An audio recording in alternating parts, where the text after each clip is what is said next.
In part one, we looked back to the inception of the Cricket World Cup, the early domination of the West Indies, the rise of India and Australia, and how the competition became the centrepiece of the cricket calendar by the late 1980s.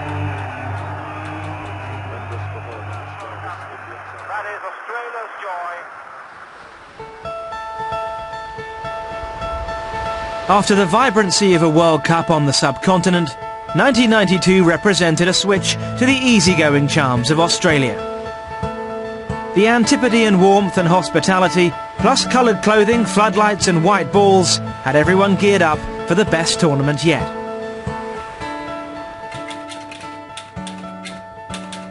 The hosts were hot favourites in their own conditions. Too hot. We just assumed that being at home it was a big advantage and things would go our way, but we really didn't put the hard work leading up into that. Due southeast across the Tasman Sea. New Zealand, neighbours, co-hosts. That horizontal approach to life, always hiding a fierce competitive edge. Victory over Australia in their opening match was just the start. For their innovative captain, there were higher goals. One was to make the semi-finals. Two was to be the best fielding side in the world. And three was to basically produce a number of individual performances that made the world stand up. 92 was an introduction to a face that would become more recognisable than any other. Dream come true for me because always grew up watching big matches, especially the 1983 World Cup that we won. What a magnificent shot! That really inspired me to do something, and I wanted to become a cricketer after watching that. For some, Australian reign was heaven sent. Pakistan were able to earn a vital point against England in a match they were destined to lose. Against South Africa, the famous run out of Inzamam by Jonty Rhodes summed up the malaise. One win from their first 5 games, but still the captain believed. You always told us we will win this World Cup. We will win this World Cup. Back in South Asia, belief was in short supply. Their devotion to the game never questioned. But losing at home in the semi-finals 4 years earlier had been a chastening experience. Imran Khan, a man who had played in every previous World Cup, encouraged his team to show their teeth. A cornered tiger is the one who then attacks. When he's cornered, he will then attack. 76 from Amir Sohail in a game they simply had to win against Australia was the response the captain had been demanding. His methods, that magnetism, finally pulling the team together. Great shot from Amir Sohail. He always believed in hard working and he did it himself. Instead of I've seen certain captains, I don't want to name them, that used to say work hard, they used to sit and do nothing themselves. But Imran used to do exercise, training, nets. He used to start them off himself, and we as youngsters just follow him. That victory over Australia would be enough to edge them past the hosts in a new round-robin format.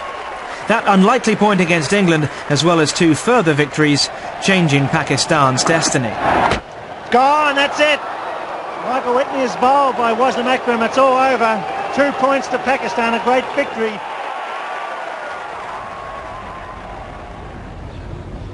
For Australia, defending champions, failure to reach the semi-finals was a huge setback to the rebuilding programme down under. It would be just a blip.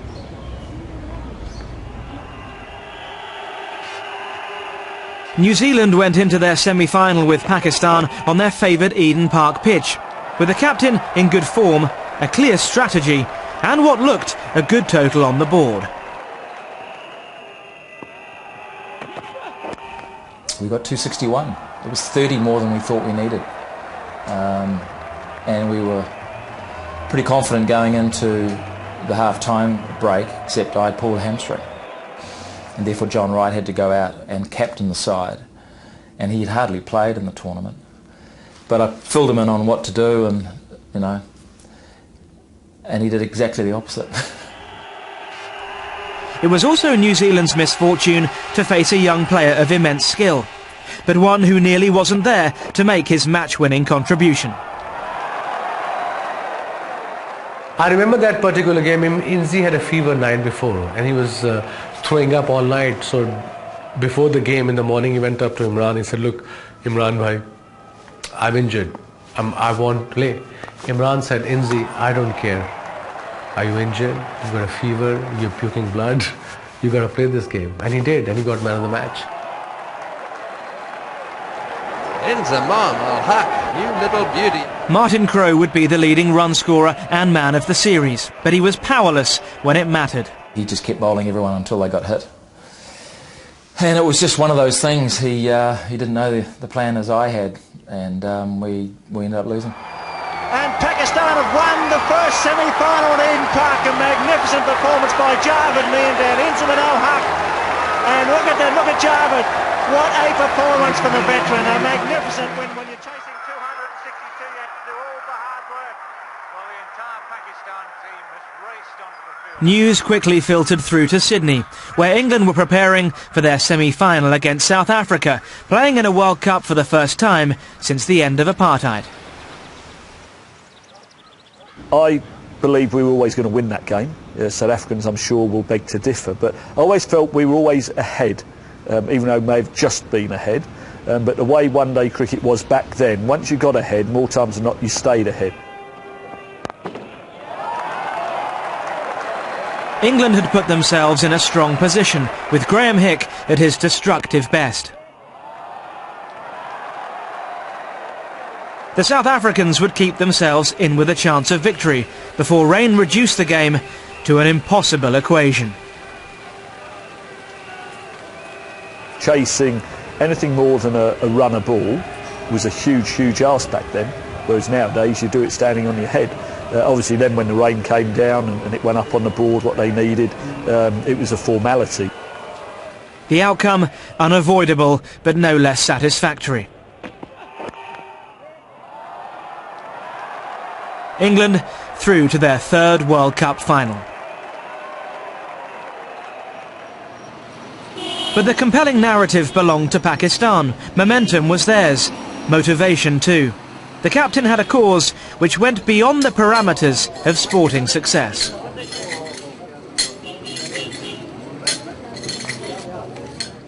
My driving motivation, what was force that was driving me, was not personal ambitions or personal success. My driving force was that we needed to win the World Cup to build the cancer hospital.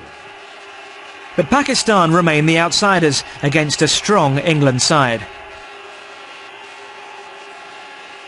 I think we were the best side in the competition. We should have won it. We got a few things wrong.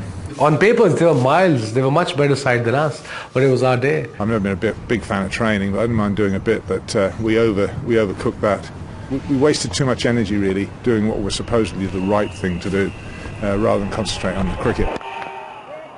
From 24 for 2, Pakistan were able to post 249, again inspired by the resilience of their captain.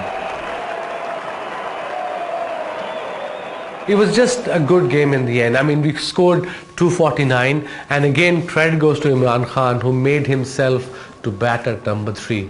Imagine a captain of Pakistan team doing the World Cup, coming at number 3, who's an all-rounder. He did. He made that brave decision, and he got 70 odd in the finals. 88 balls for his 50. He led from the front. I mean, that was his biggest contribution. A man who always believed in winning and leading from the front. During the entire the match, I did not have any doubt that we would not win it, especially once we batted first, because I knew we had the bowling to bowl them out. What a great delivery, left arm round the wicket. Alan Lamb has been cleaned up. So too England. 2 unplayable deliveries from Wasim Akram summed up that enigmatic Pakistan side. Wasim Akram is on a hat-trick. Played on. There was a sense of karma, one of fate, in the MCG that March evening. That's up in the air, he's getting under it. This could be victory, it is. Pakistan win the World Cup. A magnificent performance in front of 87,000. The emotion afterwards was tremendous.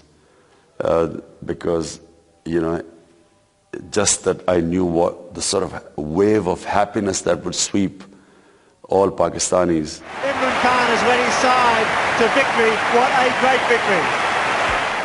We arrived at Lahore airport. I thought there will be people, 1,000, 2,000. It was 80,000 people there waiting for us.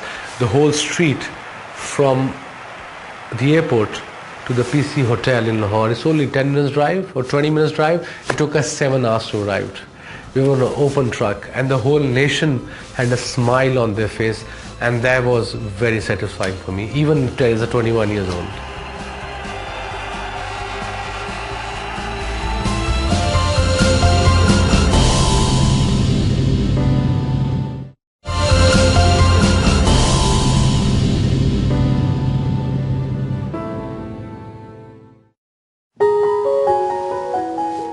It should have been a time of celebration, but for the island of Sri Lanka, 1996 was a time of vastly conflicting emotions.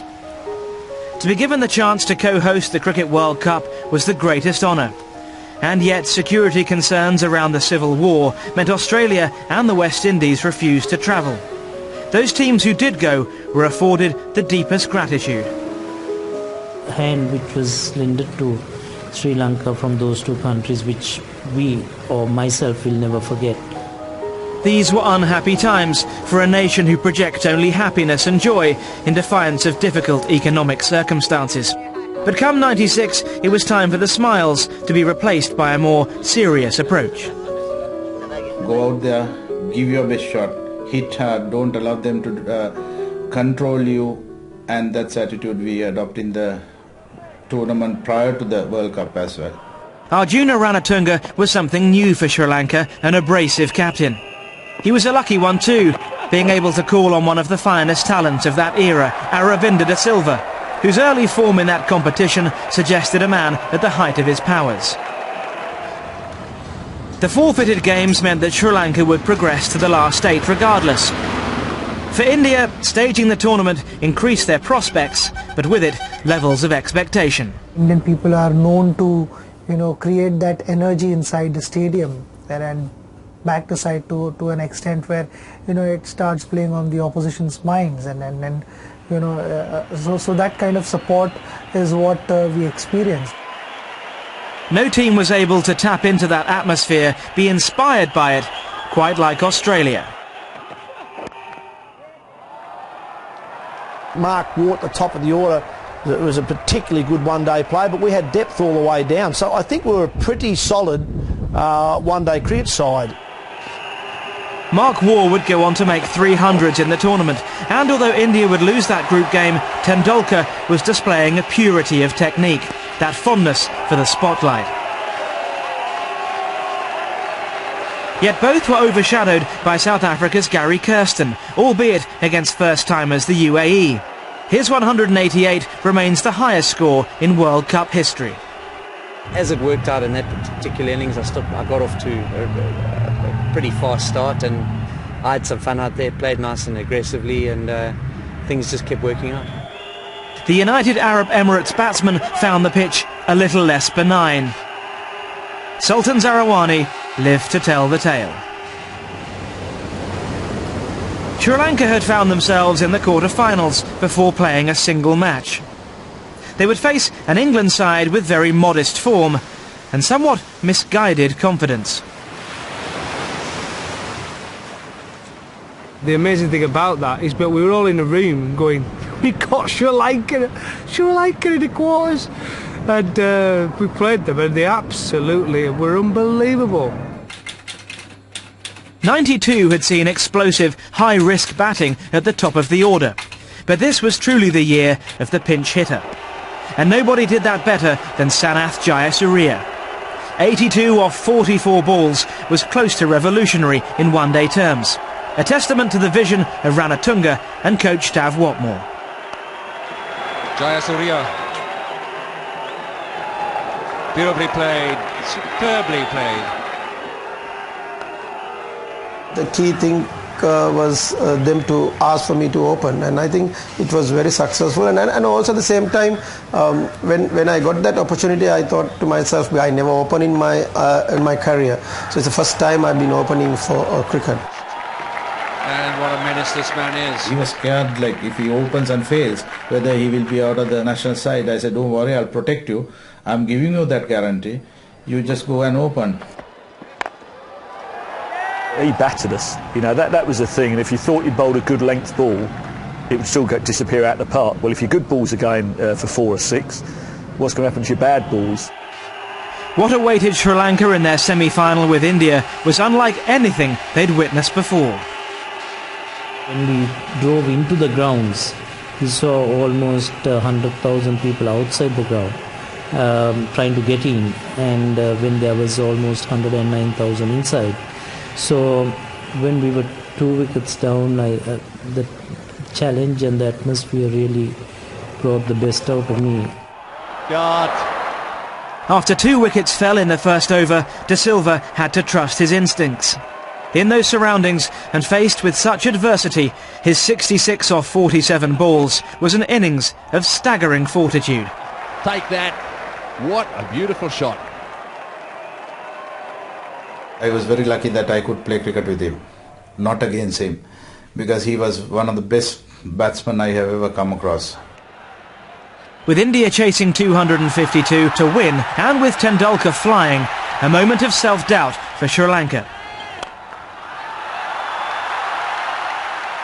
Till that particular moment, the wicket looked perfect. When Sachin was batting, it looked a perfect batting track. As soon as Sachin got out, then it started turning, jumping. That's the way it happens when a good player plays. On bad tracks, still the track looks pretty good. An Indian collapse of 7 wickets for 22 runs enraged the home support. Amid ugly scenes, the match was abandoned. This is sensational stuff. This game is going to have to be awarded to the Sri Lankans. Sri Lanka winning by default.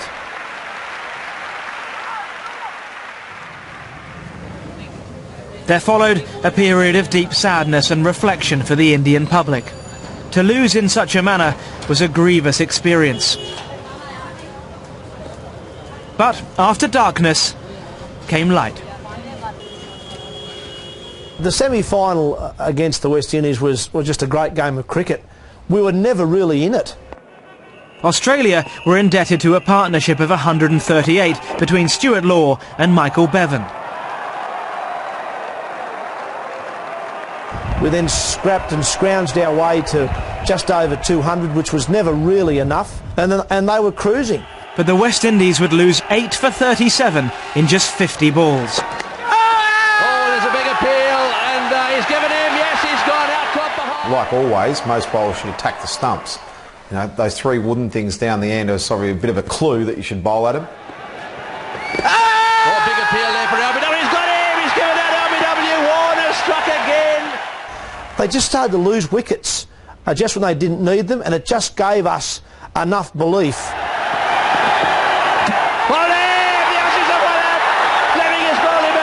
This is a sensational victory to Australia. They look gone for all money. In the end, I said, I don't think we were ever in front in the game until probably the very last ball of the game. That meant a final meeting with co-host Sri Lanka, for whom the tournament had begun mired in politics and conflict. The country's former name, Serendip, the ability to make happy and unexpected discoveries by accident. Any sense of spirituality was being helped along by the captain, and his taste for extra spice.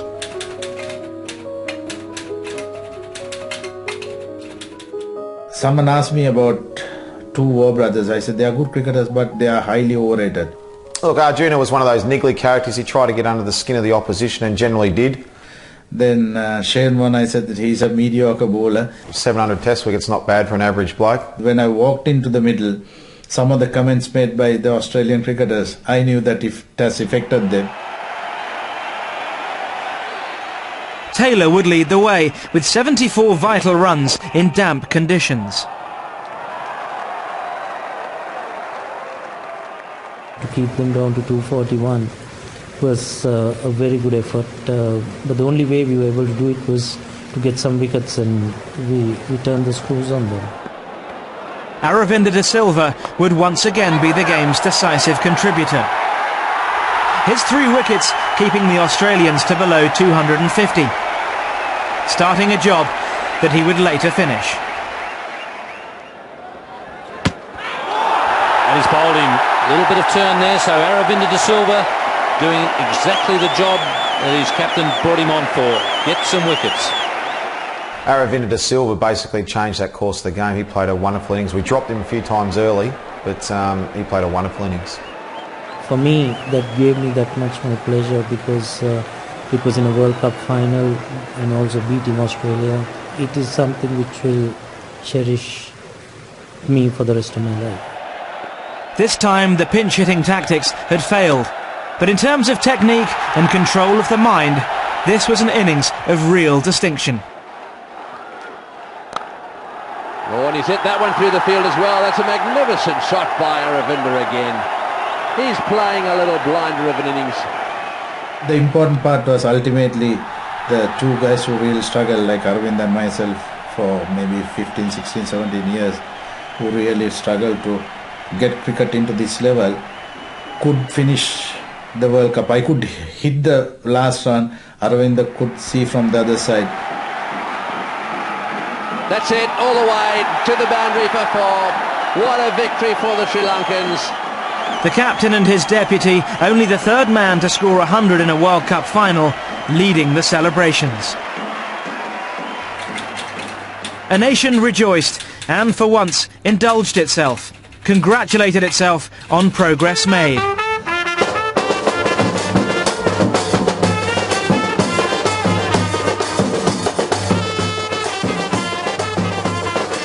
The achievements of those individuals would set the benchmark and create a legacy for Sri Lankan cricket which will never be forgotten.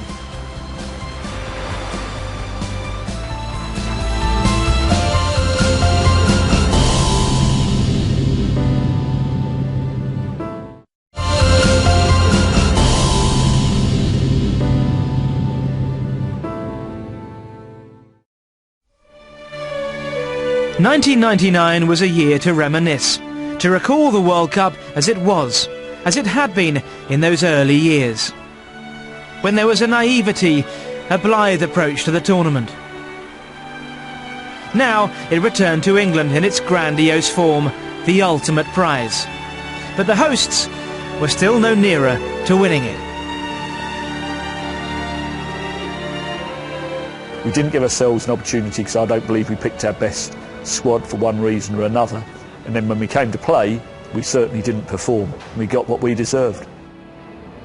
Many a World Cup has been lost before it's begun. A lack of preparation can affect even the strongest sides. And so it was for the favourites Australia. Their late arrival was almost to cost them.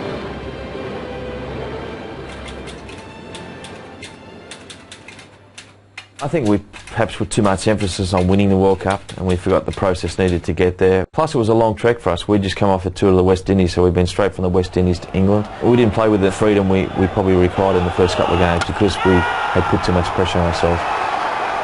Defeats against Pakistan and New Zealand left them needing to win every game to avoid elimination. As a group, they decided to allow greater freedom on and off the pitch, a decision which was quickly vindicated. The spirit and camaraderie of that group just started to grow the more time we spent together. People had a lot of pride in their own performance and they started to play well. Come the Super Sixes, that change in mindset was evident. Mark Waugh was in fine touch and the whole team was showing an understanding of the captain's doctrine.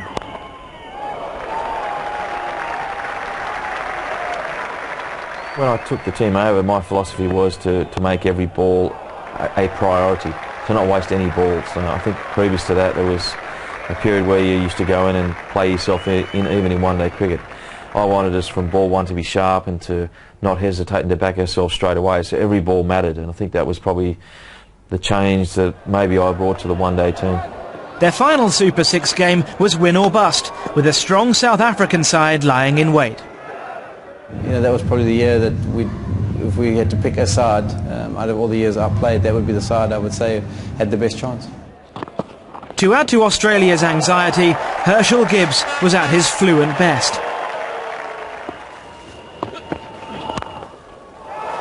The South Africans making 271 from their 50 overs.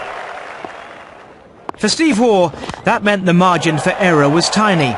The consequences, somewhat bigger. I had meetings with the chairman of selectors before that, and pretty much basically told me that the results were going to reflect on my captaincy, and pretty much if it wasn't going to go our way, then maybe I wasn't going to be captain of the one days for too long. So, and I think probably if I didn't score runs there, my selection might have been in jeopardy going forward. So, at 3 for 50, chasing I think 250 odd, or it might have been more than that, on a pretty up and down wicket against a really good bowling attack. Everything was on the line as I walked out. I was nervous. Copped a little bit from Herschel Gibbs on the way out, because we'd probably been giving him a bit. It was my turn. I mean, you got a couple on the chin, and that was intense pressure. But I think that's what I really needed at that stage of my career to bring the best out of me. Steve Waugh has made up his mind. That's 4. That's the first time they've attacked Donald. He gave himself some room. He jumped away to the leg side and he hammered that.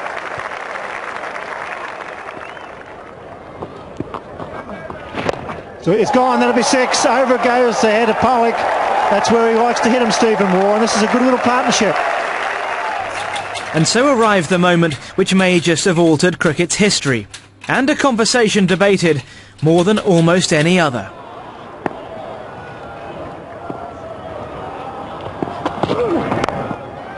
That's out. Oh, he's dropped it. He dropped it. I don't believe it. That's unbelievable. He was throwing it up. He thought he had it. It was a little lollipop, and the man who did so well with the bat has taken his eye off the ball, and the ball has just dribbled out of his fingers. The story's grown that Steve Waugh said to Herschel, "You've dropped the World Cup." But I mean, when I've spoken to him, it was more along the lines of, "You've just cost yourself the game." Oh, look, you don't want to change that. I mean, it was close to what was said. It mightn't have been exactly what was said, but people like that line, so let's leave it as it is. Waugh's 100 would settle the game, and the two sides would meet again for a place in the final. Drama, it seemed, was theirs and theirs alone. Pakistan breezing past New Zealand in their semi-final with an unbeaten 100 from Saeed Anwar. Well, when he's in full flow, Saeed Anwar is one of the most spectacular sights in world cricket. That's a glorious stroke.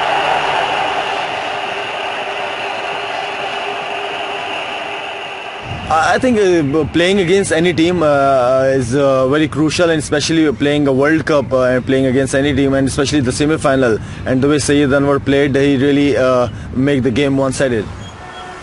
The country which produced men of prose such as Chaucer, Dickens and Shakespeare seemed somehow fitting for a semi-final which had an absorbing plotline, identifiable heroes and villains, and a twist you just never saw coming. I think South Africans and Australia are pretty similar. They're just a little bit more arrogant than us. We're just a bit more laid back. The ebbs and flows of it was just unbelievable. One team was in charge, and then the other team, another one came back, and then it was, and we basically had it almost settled at the end. Chaotic, intense pressure, people, nerves. Wonderful to be part of. Probably one of the great one-day internationals of our time. There were half-centuries from Steve Waugh and Michael Bevan, some big hits among them.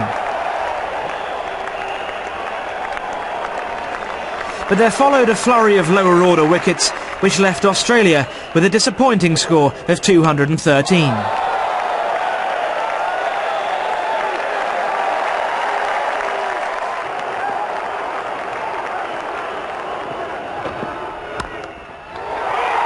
Tremendous blow again, and that's 4 more.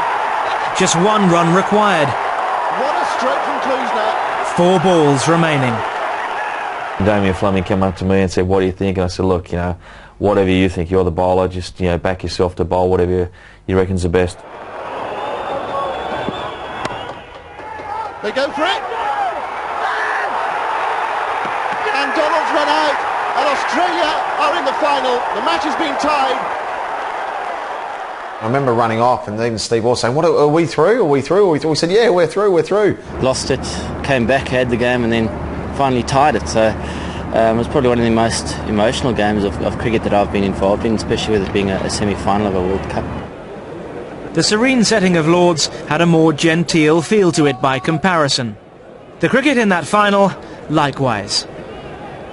The final of a World Cup at Lords doesn't get any bigger than that, and you don't want any grey hairs. You want it done as quick as possible. Oh, got him! What a moment! That is a brilliant catch. I remember standing there and looking across, and then Mark diving and taking this catch, and that sort of set the tone for the rest of the game. Got him! Played on. There was a rain before a day, and the wicket was a little bit moisture. I don't know why we took a bat first. Is it out? What a magnificent catch that! If the result looked a formality, it was in no small part to the all-round skills of the Australians. Brilliant. For 18 months we'd planned and prepared for this perfect game, and we pretty much pulled it off at the right time. Needing just 133, this was Australia at their ruthless best. That's gone. Lovely hit. What a way to bring up your 50.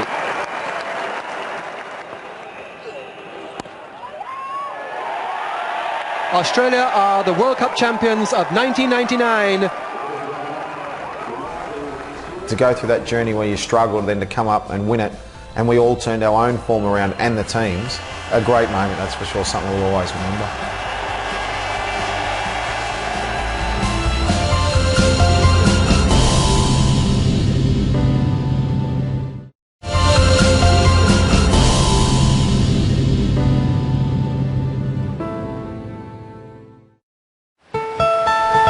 The World Cup entered its fourth decade with more teams and more games than ever before.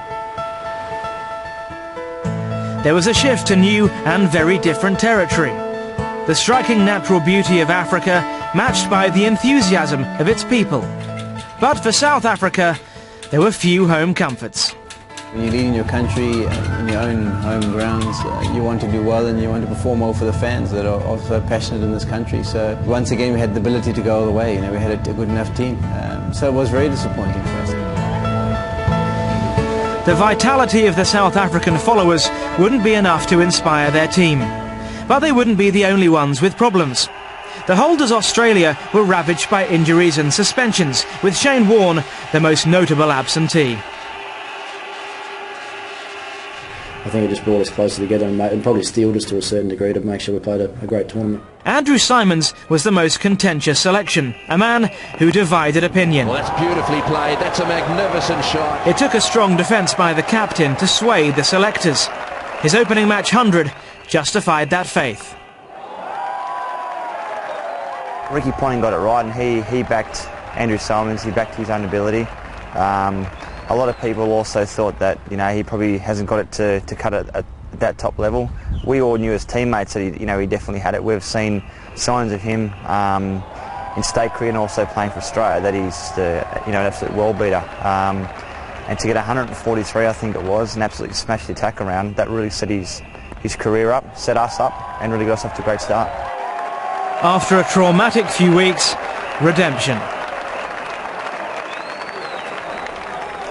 It was hard to believe that an iconic venue such as Newlands was opening its doors to World Cup cricket for the first time. It's a ground which simply demands the highest standards. Of course, that was Brian Charles Lara's forte. His 100 against South Africa was a warning unheeded. And that's going all the way. That's gone for 6. Vintage Lara. He just flipped it. Internal politics would make an unwelcome appearance, with matches in Zimbabwe and Kenya affected. But there was a World Cup debut for Namibia, who might almost have taken a perverse pleasure from bowling to Sachin Tendulkar on one of his many good days. As it transpired, he was just warming up.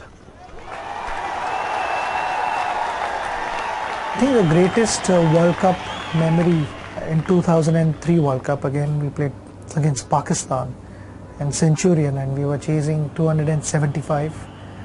They had probably one of the best attacks in the world. superb shot.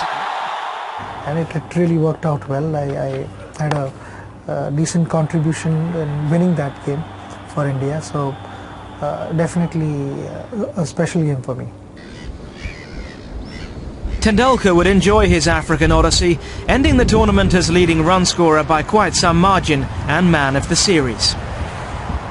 Meanwhile, the co-host Kenya would provide some unusual pre-match entertainment.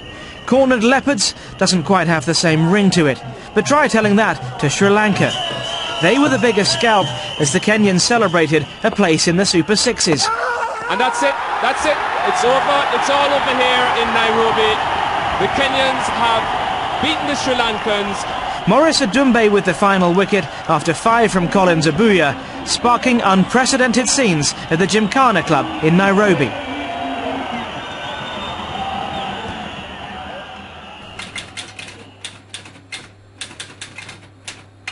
African eyes smiling, or at least some.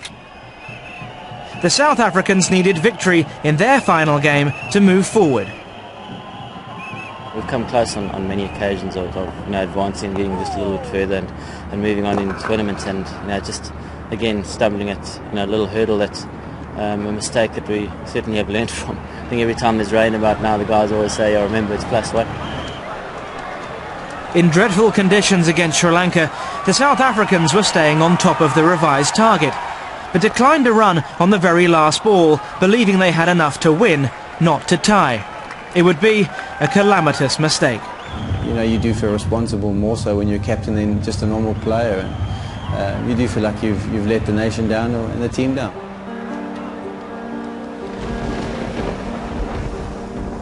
That pervading sense of injustice, of what might have been. So familiar for South Africa, so unwanted in this of all World Cups.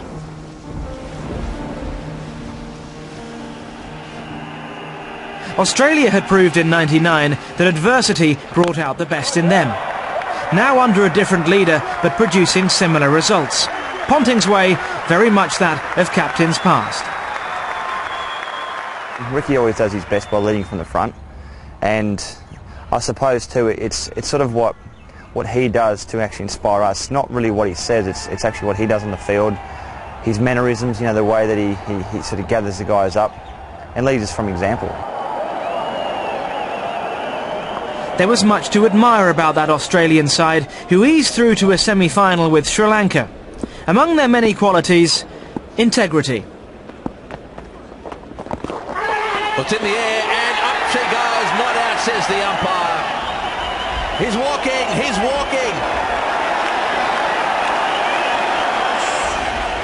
That was something that sort of probably took over the whole game and the whole rest of the World Cup. I remember, obviously, I was batting at 3 and he was opening, so he was the first wicket to fall. And I got out soon after and came back in the change room and sat down beside him and wanted to know why on earth he did what he did in the World Cup semi-final. Rain would reduce the contest to a non-event. Australia through to the final via Duckworth-Lewis. And there's what they're all playing for. The prize was on view. Kenya and India one step away. The crowd, obviously, it always been extremely supportive, and I felt that wherever we travelled, the reception that we got was superb. Kenya had arrived at the semi-final stage on the back of some professional performances against some of the smaller nations, but India was a step up in class.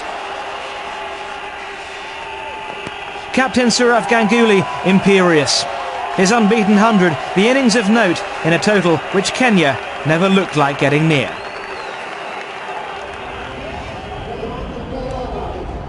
An Australia-India final promised much, some people doing anything for a decent view. Such a big moment in your life, you are bound to get anxious and a bit of nerves, but pre-match the thought process was such that yes, we will win.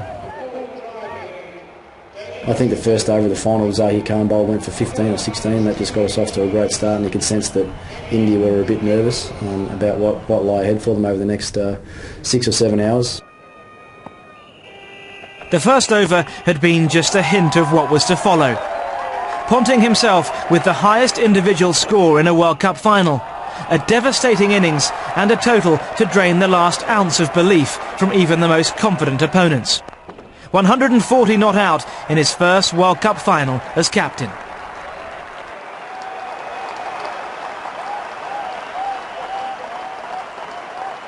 But the whole day was emotionally just a rollercoaster for me and probably the group. I mean, we batted first and made 360 and then got Tendulkar out, I think, in the first over of our bowling innings, and then the weather started to change. It looked like the game was going to get completely washed out, which meant we'd have to come back the next day and do it all over again. I really think that if we had to do it all over again, that it might have been a different result, because we put so much into our first batting innings that it would have been pretty hard to replicate, I think, the next day. Despite a long list of individual and team achievements, Ponting described this victory as the greatest moment of his career. Start from a low base and build. The Australians should patent that.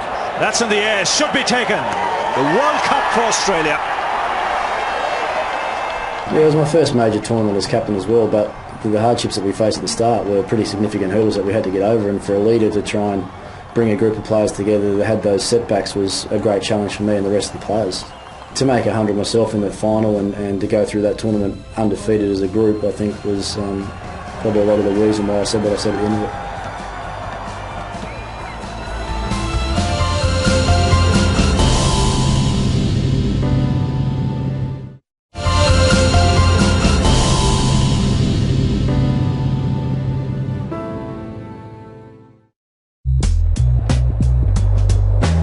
The Caribbean has two personalities.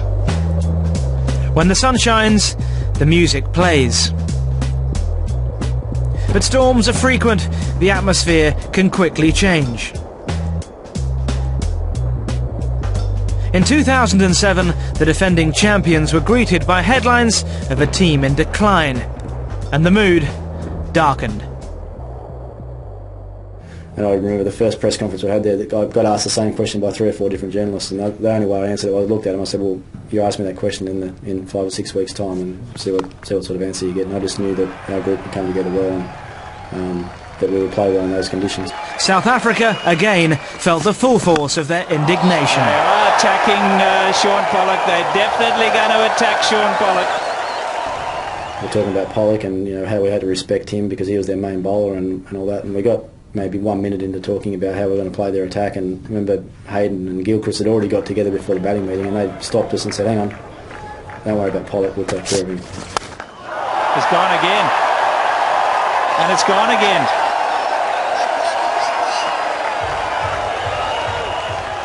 India, unthinkably, failed to make it past the group stage, but then neither did Pakistan. What India did have was the sight of a 20-stone policeman from Bermuda in full flight. And taken, what a catch! That's a stunning catch! Who will ever forget Dwayne Leverock? Sensational catch, he's celebrating. There was an even more memorable moment for Ireland in their first World Cup, beating Pakistan and qualifying for the new Super 8 stage. Changed everything about Irish cricket. I think that the position we were in, we needed that. We needed those results and to kind of put ourselves on the map. And I think we did that then, and that was really what's catapulted us to where we are now at the minute. And we're getting more and more support back home and more on the grassroots level, which is what we need if we're going to sustain to where we're at now. So no, it's done everything for Irish cricket. Within just a few hours, that result seemed utterly irrelevant, as Bob Woolmer's death brought the tournament to its knees. The Pakistan coach, much admired and well liked, remains a sad loss to the game. The 18th of March 2007 produced the most unwelcome, tragic news. It was the hardest time, especially that 2 days we are in something, the neutral island or something like that. We are stuck there for two days, and we are very scared about that, because our coaches, we lose our coach, we lose our favorite coach, and then everybody think about that we are involved in these. So it was very, very horrible time, especially for me. The first Super 8 match saw a true World Cup legend, a stadium bearing his name, and a display of awesome power from Matthew Hayden, worthy of the great man. That is big.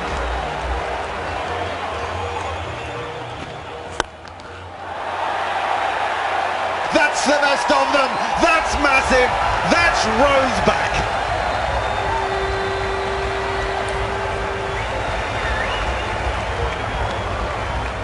Try to taper my training around bowling when those guys are finishing the nets.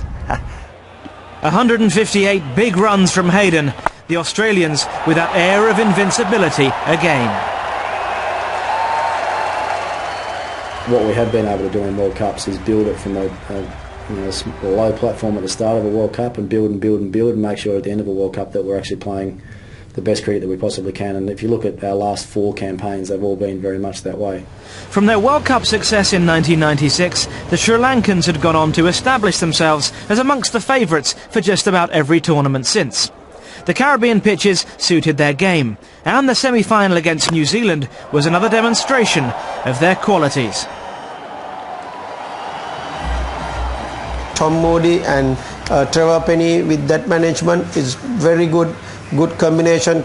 Tom always give confidence to the opening batsman. So we were enjoying our cricket. A century from Mahela Jayawardena and 4 wickets from Muttiah Muralitharan saw the Sri Lankans reach their second World Cup final. Catch it. He has caught it. Jamara Silva coming across from short fine leg. Muralitharan is on song here. South Africa had come through a pressure game against England to reach another semi-final. But awareness of Australian strengths seemed to confuse their mental approach.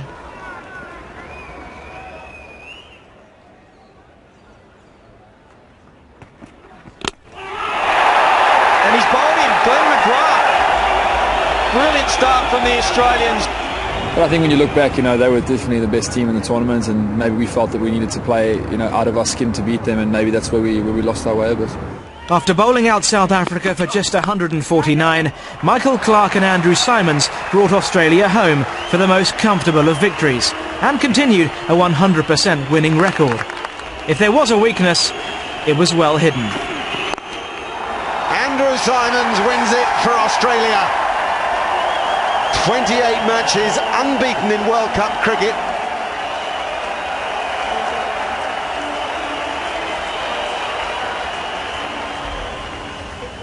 Barbados would be the venue for a final which brought together 2 old foes.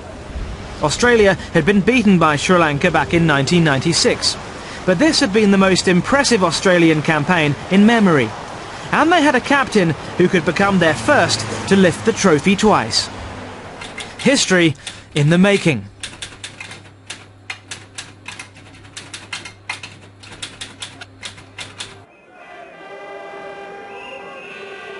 The Hayden-Gilchrist axis had long been their trump card, yet Gilchrist had been unusually quiet, until now. 149 off only 104 balls, overtaking his captain as the highest for any batsman in a World Cup final. And Gilchrist going large. That is a magnificent stroke. It's his 3rd big 6 of the innings. It was brilliant inning. From the first ball, he's hitting from the middle of the bat. So I felt something, okay, he's going to get something big. But he was totally a failure for the whole tournament. He's somewhere there to get some runs on the board, which he did in the finals against us, unfortunately.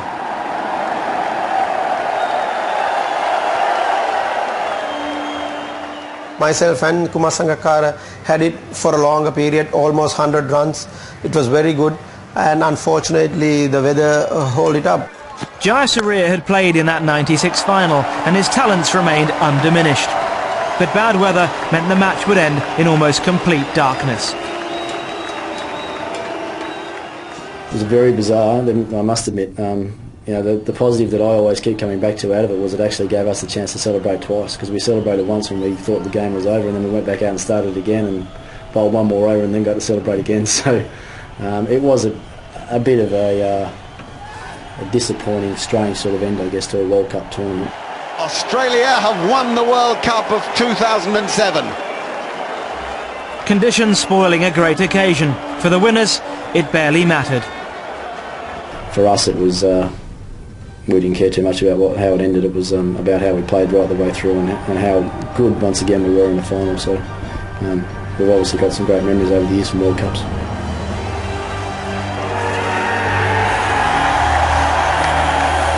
the third successive time, Australia are World Cup champions. The Cricket World Cup has been a truly compelling tale. The subcontinent is next. As ever, the outcome is anyone's guess.